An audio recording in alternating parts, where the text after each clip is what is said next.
असम की घटना पर 16 साल पहले हुई थी और असम में भी इसी आरक्षण के मुद्दे को लेकर एक महिला को निर्वस्त्र करके वहाँ घुमाया गया था। 16 साल पहले हुई इस घटना में जो आरक्षण को लेकर थी, और आरक्षण में वो था कि जो चाय बागान में झारखंड के मजदूर बहुत पहले अंग्रेज़ों के ज़माने से लाए गए थे और वो झारखंड में तो आदिवासी थे, लेकिन जब असम में वो बरसों से रहने लगे, उनकी कई पीढ़ियाँ वहाँ हो गई, तो उनको आदिवासी समुदाय का नहीं माना गया। इस पर उन्होंने आरक्षण की मांग की और उसमें एक तनाव हुआ और 16 साल पहले असम इस मामले में भारी वहाँ पर हिंसा हुई थी और इस तरीके की घटनाएं हुई थी। सबसे बड़े आश्चर्य की बात है कि घटनाओं से हम सबक लेने की ज़रूरत होती है। तो 16 साल पहले जो असम में हुआ था उसी की पुनरावृत्ति 16 साल के बाद मणिपुर में हुई है। तो मणिपुर में कुकी और नगा समुदाय के लोग, आदिवासी समुदाय के लोग हैं। इन्होंने धार्मिक परिवर्तन कर बहुत सारे लोग ईसाई बन गए, उन्हीं में से कई हिंदू भी रह गए। लेकिन वहाँ पर वो जो वर्ग था, तो मैतेई समाज जो गैर आदिवासी थी, अब वो आदिवासी वर्ग में जाने के लिए जो आरक्षण की आग वहाँ लगाई गई थी, उसके परिणाम स्वरूप आज जो मणिपुर 2008 के बाद शांत होना शुरू हुआ था, कि 2008 के पहले तक मणिपुर वैसे ही सुलगता रहा जैसे अभी सुलगा हुआ है। वहाँ सेना के ऊपर नगा और कुकी सशस्त्र विद्रोह करते रहे हैं, सैनिकों को मारते रहे हैं। आपस में सैनिकों की और नगा और कुकी लोगों के बीच में मुठभेड़ें हुआ करती थी।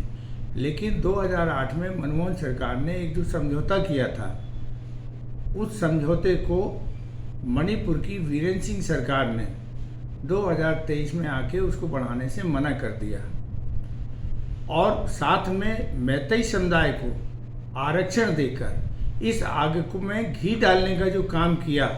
आज वह मणिपुर की घटना जिसमें सैकड़ों लोग मारे गए, 300 से ज़्यादा गिरजाघर जला दिए गए और सैकड़ों महिलाओं की इज्जत लूट ली गई, ऐसी दर्दनाक घटनाएं। और इसके लिए यदि जिम्मेदारी तय नहीं की जाती है, हम इतिहास से सबक नहीं लेते हैं, यदि राजनीतिक दल, राजनीतिक सत्ता और प्रशासनिक अधिकारी अपनी जिम्मेदारियों का निर्वहन ठीक तरीके से नहीं करते हैं, तो इसके लिए जब तक जिम्मेदारी तय नहीं की जाएगी तब तक इस तरीके की घटनाएं होती रहेंगी। कहा जाता है कि सत्ता का मद सबसे बड़ा मद होता है, जो एक बार चढ़ने के बाद तभी उतरता है जब व्यक्ति सत्ता से उतरता है। तो रावण का अहंकार और रावण का सत्ता का मद पौराणिक कथाओं में वर्णित है। इसी तरीके से महाभारत काल में भी दुर्योधन का जो सत्ता का मद था वो सबने देखा है। हम सनातन भूमि में हमारा जन्म हुआ है और ये सब पौराणिक कथाओं में हमारे सामने ये इतिहास के रूप में और पौराणिक कथाओं के रूप में हमें पता भी है। उसके बाद भी सत्ता के मद में जब जब लोग आ जाते हैं और सत्ता के मदहोश व्यक्ति को यदि खुला छोड़ दिया जाता है, उसे भगवान माने जाना लगता है, तो इसी तरीके की वारदातें हमेशा से होती आई हैं और आगे भी होती रहेंगी। एक होली का उत्सव भारतवर्ष में हर साल मनाया जाता है, जहाँ पर प्रहलाद के पिताजी उसको कहते हैं कि विष्णु का जाप नहीं करें, वो उनको भगवान मान लें। तो सत्ता का मत तो तब भी था और उसने अपने ही बेटे को अपनी बहन के माध्यम से उसकी जान लेने की कोशिश कर ली। तो सत्ता का मद आदमी को कहाँ तक ले जाता है कि वो बाप बेटे के भी अंतर को भुला देता है। इस अहंकार से अभी भी बचने की ज़रूरत है। सत्ता का अहंकार, भारत में जो न्याय संविधान बनाया गया था, उसमें किसी भी वर्ग को, न्यायपालिका, कार्यपालिका और विधायिका, तीनों को पूरी स्वतंत्रता नहीं दी गई। हर किसी के ऊपर एक दूसरे का नियंत्रण रखा गया। कार्यपालिका पर विधायिका का नियंत्रण दिया गया और विधायिका और कार्यपालिका पर न्यायपालिका का नियंत्रण दिया गया।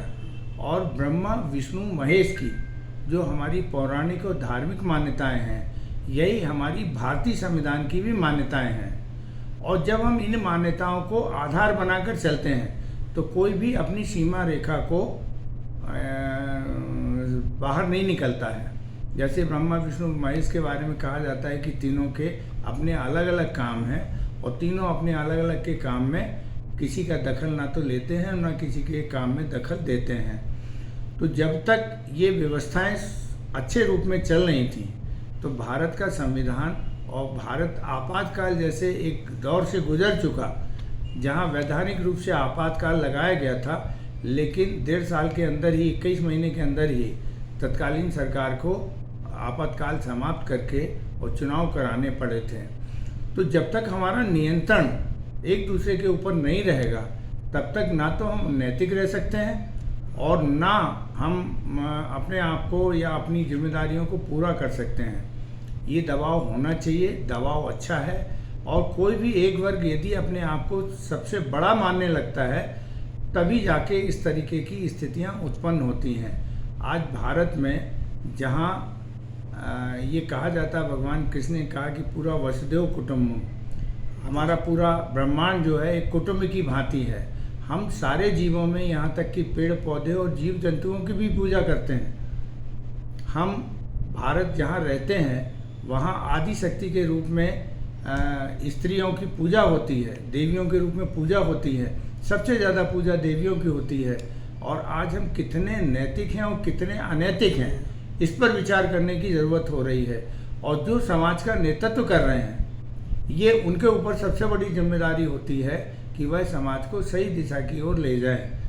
इस दिशा पे अब जो घटनाएं अभी पिछले कई सालों में घट रही हैं और जो अभी भी घटी हैं, उनको देखते हुए, समय रहते हुए हमें सारे जो चेतना है इसको जागृत करना चाहिए। नैतिक समाज की स्थापना करने के लिए हमें काम करने चाहिए। और कोई बड़ा नहीं है, कोई छोटा नहीं है। ना तो कोई अपने साथ पैसा लेके जाता है और ना पैसा लेके आता है। कहा जाता है यश अपयश विधि हाथ। वही गांधी जी हैं जिनकी सारी दुनिया के देशों में मूर्ति लगी है, उनकी विचारधारा की पूजा होती है। और वही उनके भारत में आज अपयश का दौर है कि जहां उनके हत्यारे नाथूराम गोडसे की पूजा हो रही है। और गांधी जी के बारे में बहुत सारे दोष गुण निकाले जा रहे हैं कि गांधी ने बहुत कुछ गलत किया है, अच्छा तो किया ही नहीं। तो जो हमें पौराणिक कथाओं के माध्यम से, धार्मिक आस्थाओं के माध्यम से जो ज्ञान दिया गया है कि गांधी जी जिनका यश पूरी दुनिया में आज भी बना हुआ है, उनके नाम पे विचारधाराओं पे सरकारें चल रही हैं, आज हमारे ही देश में उनका अपयश हो रहा है। भगवान राम के बारे में ये कहा जाता है कि जब तक वह राजा नहीं बने थे तब तक वो यशोगामी थे। राजा बनने के बाद भगवान राम भी अपने यश को कायम नहीं रख पाए, उन्हें अपने पुत्रों से हारना पड़ा। एक धोबी के कहने पे उन्हें माँ सीता मैया से अग्नि परीक्षा से गुजारने के बाद उन्हें जंगलों में भेजना पड़ा।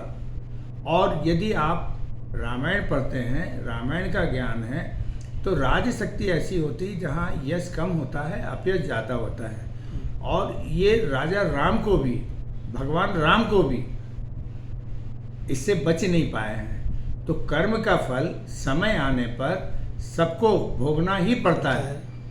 तो जब हमारे पास इतनी सारी पौराणिक संस्कृति है, सनातन संस्कृति है, जिसके बारे में हमको सिखाया गया है कि कर्म फल ही आपका मालिक है, कर्म फल हम किसी को ट्रांसफ़र नहीं कर सकते हैं। तो कर्म फल अच्छे किए जाएं, सभी को प्रेम सिखाया जाए और प्रेम से ही पूरा का पूरा संसार चलता है। तो ये चलना चाहिए।